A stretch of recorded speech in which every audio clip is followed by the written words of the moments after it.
everyone. I know it's been a hot minute since my last tutorial video, but as promised, if you've been watching my live streams, I have promised that I would get another tutorial video up pretty soon. So no more small talk. This is going to be a stylized portrait tutorial video. If you don't know what a stylized portrait is, it's pretty much just following what a portrait looks like, except you have exaggerated features, different colors, stuff like that. So it doesn't look exactly picture perfect to the original source, but it does look somewhat like it with a little sauce, you know, a little flair, if I could put it in those kinds of terms. So right here we're just doing a sketch. It doesn't have to be perfect. I don't have my sketches all too perfect because I don't like spending too much time on my sketches.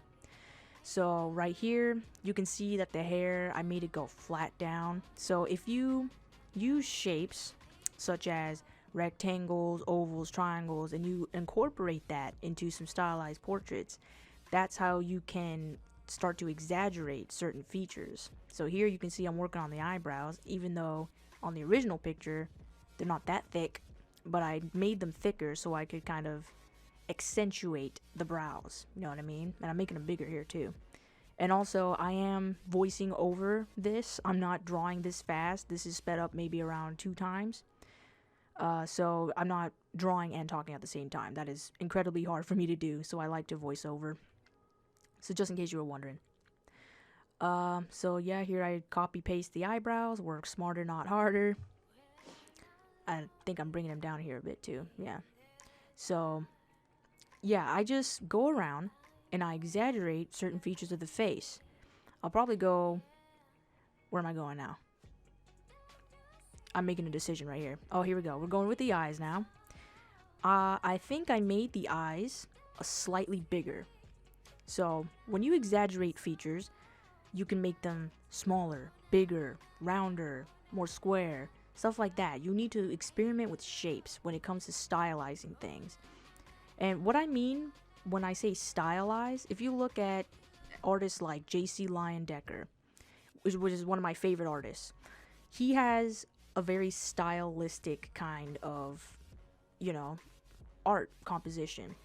His figures look kind of rubbery, like they can stretch, you know, and that's just his style, of course.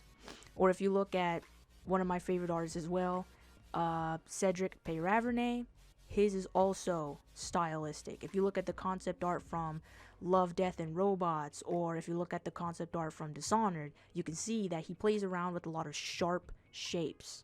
And that's how he incorporates them into his own characters. And I think that's really cool. So here I'm just copy pasting the eyes again. This is like a full frontal portrait. Nothing fancy. I didn't want to do anything too complicated because it's kind of hard to do a tutorial with things that are too complicated. So here I just want to make them bigger. I don't want it to make it look the exact same. There are, I would say there's a difference between those kind of cheesy female portraits that you see a lot on Instagram. Like, they're visually appealing, of course. You know, all those sparkly portraits with like hella freckles and all these little sparkle brushes and shit like that. That's fine, but it kind of takes away from creativity if you don't try to add some sauce. You know, like adding sparkles and shit to a already almost similar portrait is kind of like just adding salt to your spaghetti. It's not much. It's not much at all. And valiant effort, but also not really. And I'm not trying to flame anyone if they do stylistic portraits like that. It's just not very stylistic. It's just making it look prettier. You know, literally just layering a thin layer of icing and calling that a day. Pretty much. So here, I made the ears bigger as well. You can see in the original portrait, the ears don't stick outside of the hair. But here, I wanted it to stick outside of the hair. I was like, I need these ears to be big. I want them to be big. So here, yeah, I'm just kind of erasing some parts. I like to work in separate layers sometimes when I sketch. I don't like to put it all on one layer, just in case some things need to overlap. and I don't want to, you know, erase part of the whole sketch. So it's okay to work in separate layers when you're doing the sketch. It's fine. You can just combine them later anyway. And here, for the nose, I wanted to make it slightly smaller than the image itself, so that I could push how big the eyes are, you know? And another thing about stylistic portraits, you can go as exaggerated as you want to. The head shape for this person is kind of oval-ish, you know, not it's not too circular, it's not very oblong or anything. It's pretty, I would say, like a oval, you know, like a top-sided oval. So you can experiment with any kinds of shapes if you want. Like I can't speak English and I'm having a stroke. You don't have to follow the shape of the portrait if you don't want to. You can get creative. That's what stylistic portraits are all about, being creative. So here I'm doing the lips now.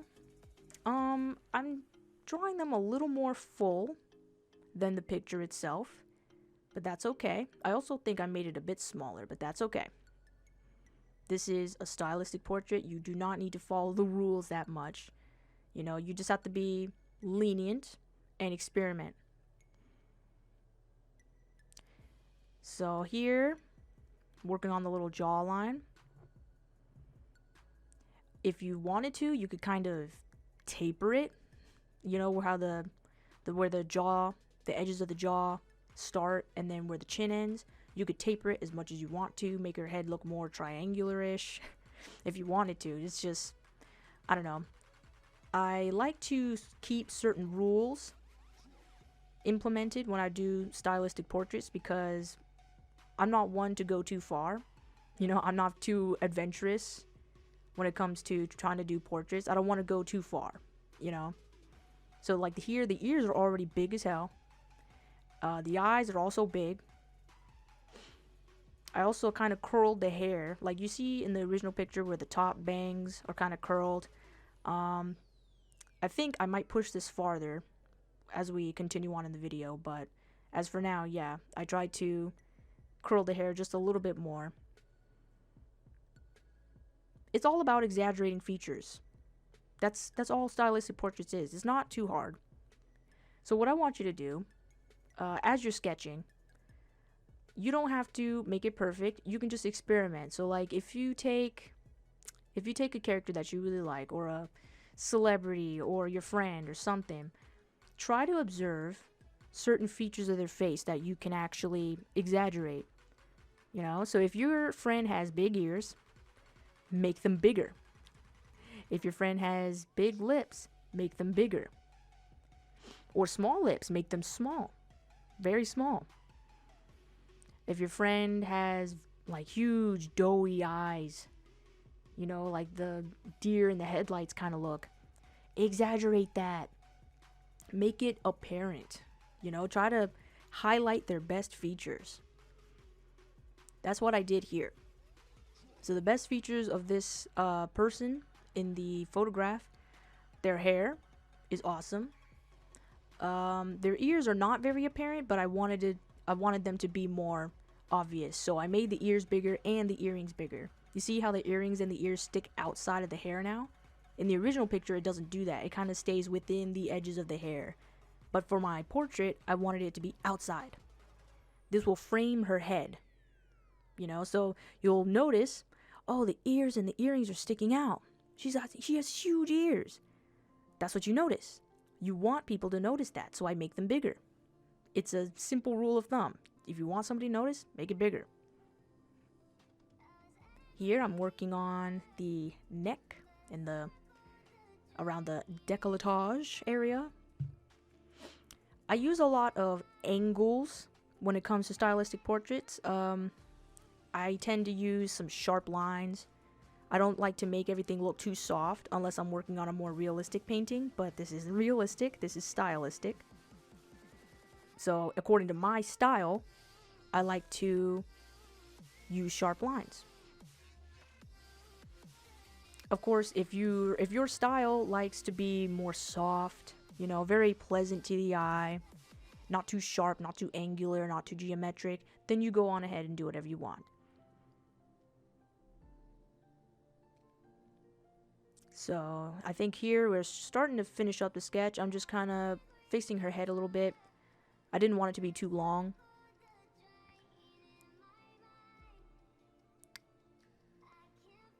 And sorry if you don't hear me talk for bits of this video. I don't want to talk for a full 30 freaking minutes, because that's hard. So if you don't hear me talk, I'll just put like music or something to occupy you. I know y'all love my sultry voice, but I hate it, so I'd rather put music, if anything. If I had the choice, I would put music and nothing else. But y'all love my shit, so I'm gonna do what y'all want, to an extent. Okay, I think we're very close to being done with the sketch. Right here, I had to cut some things because I wanted to show how I fixed the eyebrows. I accentuated the eyebrows a lot more. I made them shorter and bigger.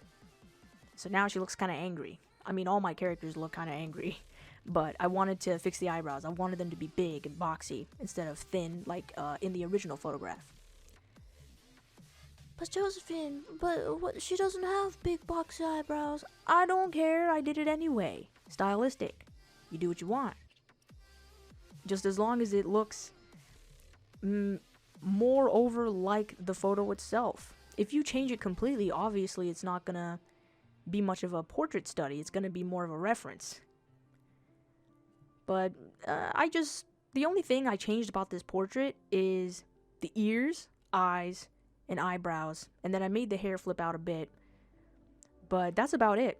You don't have to fix everything when it comes to a stylistic portrait. Just exaggerate stuff. Here, I don't know what brush that is, and I don't think I could tell you. I honestly don't know. But I kind of like it because it gives me some varied colors within the color spectrum I'm already using. So we're coloring in your skin. Sorry, I'm fixing myself in my chair. I know probably you heard that, and I'm embarrassed. But, yeah, right here I'm just putting in the skin color. If you don't know how to color skin digitally, I do have some videos on that. I might update them in a bit. But, you know, it already took me 2 fucking weeks to make this video, so I don't know what I can promise you. Here, I get a semi-soft brush. I do like my soft brushes. I use a combination of soft and hard brushes. I don't like the basic default round brush. I hate it. Some people can draw. Some people just use that entirely, and I hate it. And I'm like, I need more versatility. I might release like a brush list in the near future, for those of you that are curious, of course. So here, yeah, I'm just using a semi-soft brush. I also like to use an all-around soft brush, like a big and very soft. It's great for blending. I love using those. I also tend to use a semi-soft square brush, which is good for getting in those very sharp and kind of angular body features. So yeah, just blending, blending, blending. I'm trying to get some basic color at this point. Sometimes I do black and white values first compared to color, but for this stylistic portrait, I kind of just wanted everything out of the way. It depends on my mood as well. If I don't feel like doing black and white first, I'll just go straight into color and then try my best from there. Sometimes it works, sometimes it's a little more complicated, but this is a very simple stylistic portrait, so we're not going to do anything too complicated. And here, I'm kind of just lightening up the cheek area because everything looks too one color. When you work with colors, you also have to remember your values.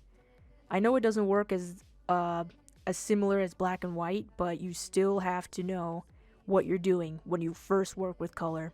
And that's a lot of things. That's the thing that a lot of artists struggle with when you're starting out with color only. That's why I recommend doing black and white first, so you get an understanding of how value works.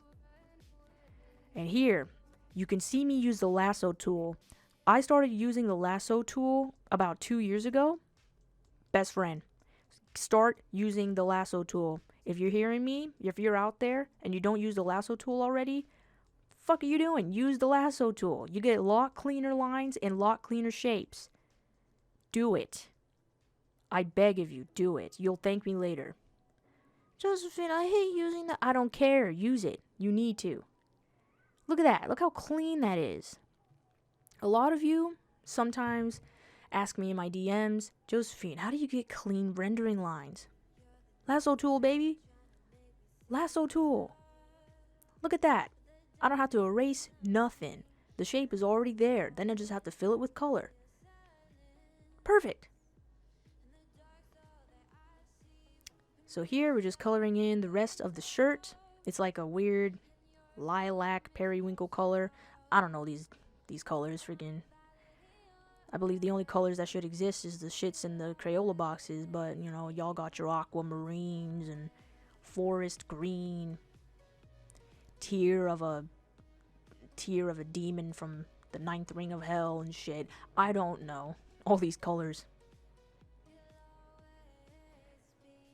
So here you can see that I selected my line art layer or sketch layer, and I'm changing the color of the sketch color. Okay, so it used to be black. Now I'm just changing it to whatever it touches. So for the skin, I changed the lines around the skin to be like a dark red. You can either have this layer on multiply or normal. I think I have it on multiply. And then later on, if you want, you can combine the 2 layers, and then you can just paint over everything. If you don't know how to select the layer, there should be a box with like weird checker pattern, which means like if you select that checker pattern box, it'll lock the layer so you can't draw outside of anything that you didn't already draw on that layer. I know it's a little confusing for newbies, but for those who've been doing Photoshop, you'll know what I'm talking about. Here I'm doing basic shadows. It's important to put values such as basic shadows into portraits, because 1, if you don't have it, it'll look flat. You don't have a light source, and things just look very flat.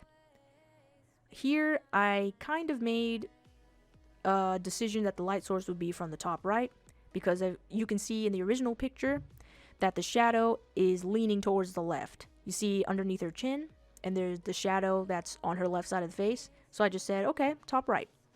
Top right is where the shadow will be, or where the light will be, my bad. Here I'm just adding in the necessary shadows. I didn't put much ambient occlusion in this stylistic portrait. I didn't want to get too complicated, of course. This is more like a basic tutorial for those who just want to start into getting into stylistic portraits or drawings in general, stylistic drawings in general. I really hope this helps you out. I know some people want to be more realistic when it comes to drawing people from real life, but you know, if you want to stick to a kind of cartoonish regimen, then I hope this tutorial helps you out, for real. So we're just coloring in everything. Sorry if you see me pause sometimes. That is my brain just working. Some artists like to post these videos and show you just a straight, no break painting session, and I'm like, I need to think. I sometimes overthink, so sorry if you see me pause every now and then during the video. I'm just thinking. Here I'm just turning off layers and making sure that everything's nice and clean, experimenting with shadows again. Here I put very little ambient occlusion. I didn't put it in too many complicated spaces.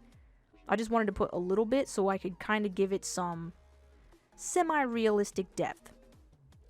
If you don't know what ambient occlusion is, I explained it in previous videos, but I'll try to explain it here real quick. Ambient occlusion pretty much are the spaces of a character or like a person or an object where light does not touch. Light is not seen. So if you put your hands together in like a praying gesture and you look in between your fingers, you can see that it's very, very dark. And this shadow, this darkness lines your fingers, right? So you can tell each individual finger. by this space where no light gets in. That's ambient occlusion. That's the best I can explain it, at least. It's a very confusing term for those of you who are not into digital art or painting in general. But if you do know ambient occlusion, then you're on your way. But that's the best I can explain it. It's just spaces where light cannot get in. So here I'm putting a little bit on the eyeballs, checking each layer.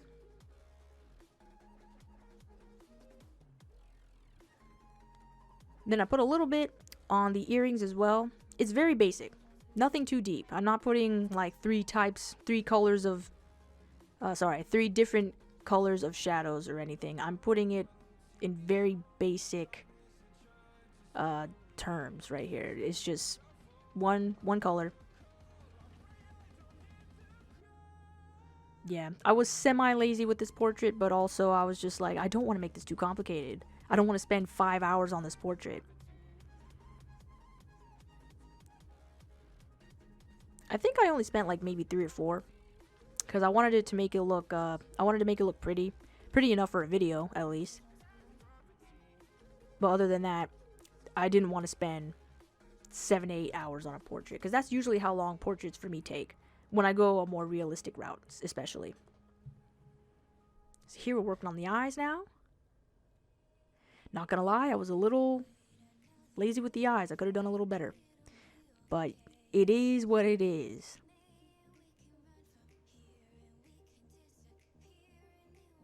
Yeah, I'm definitely gonna have to maybe make a brush list, or I did have some time to make my own brushes, so if y'all are interested in those, I could sell them for like $1. Y'all can download them on Gumroad or something, but I don't know if I want to make a Gumroad.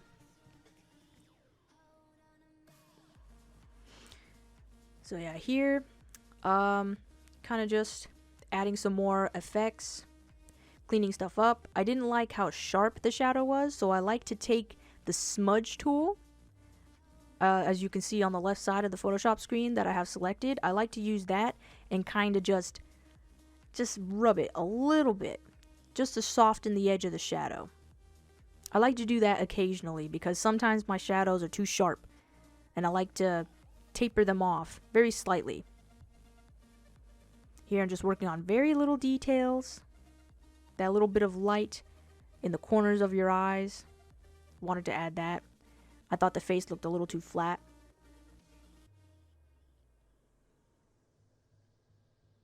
Here I'm just working on the chin. At this point, I'm kind of rounding out the face a bit more, because I thought it looked a little flat. And here I'm using the lasso tool, and I'm going maybe 1 to 2 shades lighter than the shade that I'm picking. So here I'm cleaning up those lines because I don't like to see them. Use the lasso tool. You can get clean ass lines. Look at that. You don't have to see that line art no more. Then use a soft brush and add some depth. Look at that. Clean. Clean and calculated. Just how I like it. Here I wanted to clean up the neck part as well. Also, when you do your shadows, please put them on a separate layer. You're gonna thank yourself. Put them on a separate layer. Here I'm doing some clothing wrinkles. See how easy it is? What I do is I use the lasso tool and I use a soft brush, and I don't fill it in with the soft brush. I make a gradient with the soft brush, so it looks like it fades away. So this method, this lasso tool method, is a stylistic technique. So it kind of hardens the values, so it doesn't look completely blended in, but I kind of like that, you know? Not everything should look complete. That's how I like my style. And it's something that a lot of us could work on. Like, you don't have to focus on everything being complete. You just need to give enough information so that people know what it is. Because I tend to think too much, and that's something I really need to work on. But I'm getting better. If you have the same problem too, I recommend that you try not to think too much, and you'll thank yourself for it. So now I'm adding highlights and maybe some additional shadows to make sure everything looks the best. Put some highlights on the lips, but I didn't like how bright it was, so I turned down the opacity. Cleaning up the eyeballs a bit. Adding that little red part in the corner of the eye. I don't know what it's called anatomically. The little red part. Sorry about zooming in. I mean, sorry, zooming in. Zooming out on this one. I really had to see what I was doing. I know I don't like to move the canvas around too much. You ever see those speed paint videos from artists where they move the canvas like 50 freaking times in a second? It sickens me. I know it's how they work, but when you're doing a speed paint video for people to see, it's very hard to see what you're doing when you're moving around the canvas so much, you know? So I try to make it stay in one place for the best of my viewers. Here I'm just cleaning up everything. I'm still a slight bit of a perfectionist, so I do like to go in and just fix little itty bitty things that I don't think people will notice in the first place, but that's just me. I think here I'm cleaning up the edges of the hair with the lasso tool, and then I just click delete and it'll erase the parts that I selected. I also like to use a hard brush every now and then if I want like very straight lines, and I'm talking hard brush. There's no fade, there's no color blending, nothing, just solid. I recommend using different shapes for hard brushes too. You don't always have to use a circle. Here I'm using the lasso tool again and the soft airbrush to add some, I don't know, I guess ambient occlusion in the hair. This is so the hair doesn't look like one piece. I didn't like how flat it looked, so I really wanted to add some shadow. So you see there, I added, yeah, a bit of shadow. So it looks a lot better now. When you color black hair, do not use black. I know it sounds weird, but do not use black to color black hair. You need to use different shades. If anything, use a very, very dark gray or dark blue. And here I'm adding some highlights and fading them out because I didn't want them to be too sharp. And then I add some lines in them to indicate that, you know, those are strands of hair. Also added some highlights there and kind of erased the parts that I didn't want. When it comes to stylistic portraits, you just gotta think, like, how can I make this stylistic? Probably said that word 50 times by now, but yeah, how can I make this look interesting? That's what you gotta ask yourself when you're doing stylistic portraits. You can kind of think of stylistic portraits like caricatures, like, you know those people on the beach that draw you, but they draw you in a very wacky sort of way? That's stylistic. Anything that's just deviating from reality is stylistic. I know some of you might have a hard time really understanding the meaning behind that term, but that's the most simple I can put it. Something that deviates from reality. When you draw something in a different style. When you watch Lion King, those lions and those animals, they're stylistic. They don't actually look like real lions now, do they?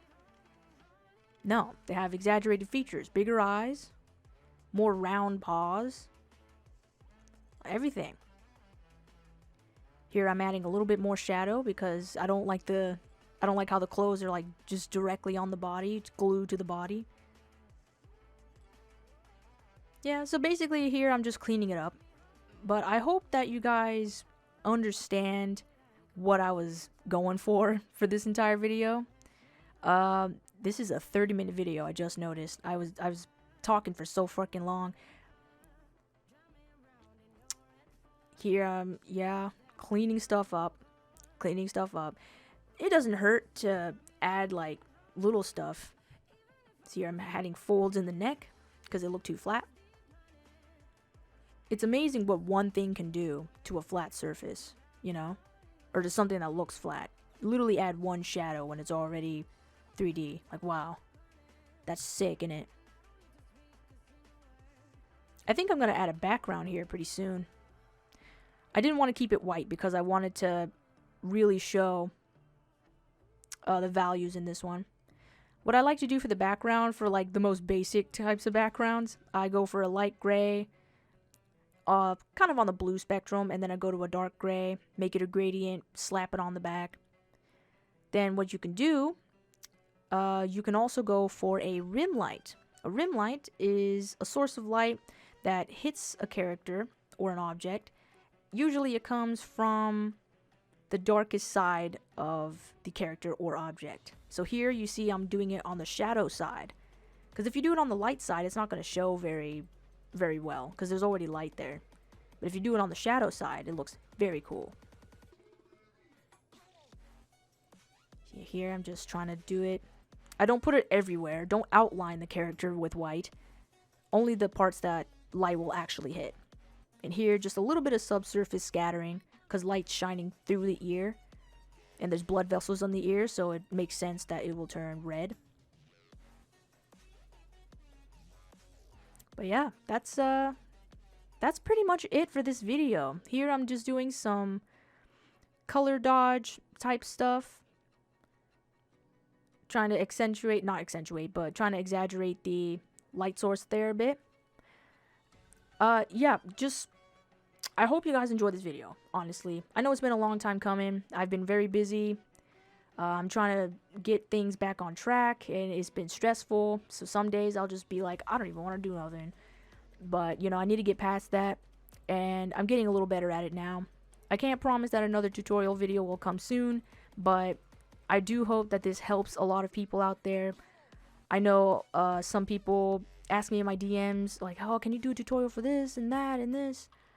I'm not a teacher. I just do my best, alright?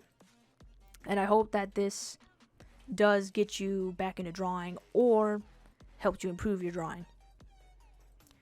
Here I'm just adding some moles that I forgot, because there's like moles on the original picture. But yeah, if you like this video, please comment and like and favorite. Maybe share as well, so if you have other artist friends, they can take a glance at this. If you're new to this channel, please make sure to subscribe so you don't miss any other videos like this. I also live stream occasionally when I'm not dying. I don't know when another gaming video is gonna come, but yeah, I'm working on it. But thank you guys so much for all your support. I grow in subscribers every day, and I feel bad for not putting out another video. But I honestly appreciate everything. Thank you so much. I don't know what else to say. There's like 10 seconds left in the video. I guess thank you. And I hope you have a great day, and I hope that this video improves your art skill. I don't know any more English now, so I'm going to say bye. Goodbye. Get the fuck out of my way. Don't give a fuck, think I just might go to the give me a sack of my nigga running up on me is a mistake.